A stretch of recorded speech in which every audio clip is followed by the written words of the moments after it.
ಜ್ಞಾನೋಕ್ತಿಗಳು 7ನೇ ಅಧ್ಯಾಯ ವಚನ 1-2. ಕಂದ, ನನ್ನ ಮಾತುಗಳನ್ನು ಅನುಸರಿಸು, ನನ್ನ ಆಜ್ಞೆಗಳನ್ನು ಮನಸ್ಸಿನಲ್ಲಿಟ್ಟುಕೋ, ನನ್ನ ಉಪದೇಶವನ್ನು ಕಣ್ಣು ಗುಡ್ಡಿನಂತೆ ಪಾಲಿಸು, ನನ್ನ ಆಜ್ಞೆಗಳನ್ನು ಕೈಕೊಂಡು ಬಾಳು. Proverbs chapter 7 verse 1-2. My son, keep my words and store up my commands within you. Keep my commands and you will live. Guard my teachings as the apple of your eye.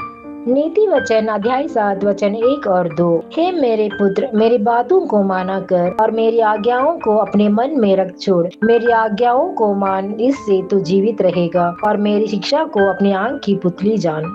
நீதிமொழிகள் 7ஆம் அதிகாரம் 1-2 வசனங்கள். என் மகனே, நீ என் வார்த்தைகளை காத்து என் கட்டளைகளை உன்னிடத்தில் பத்திரப்படுத்து. என் கட்டளைகளையும் என் போதகத்தையும் உன் கண்மணியைப் போல் காத்துக்கொள், அப்பொழுது பிழைப்பாய். సామెతలు 7వ అధ్యాయం 1-2 వచనం. నా కుమారుడా, నా మాటలను మనస్సున నుంచుకొనుము, నా ఆజ్ఞలను నీ యొద్ద దాచిపెట్టుకొనుము. నా ఆజ్ఞలను నీవు మనస్సున నుంచుకొనిన ఎడల, నీ కనురెప్ప వలె నా ఉపదేశమును కాపాడిన ఎడల నీవు బ్రతుకుదువు.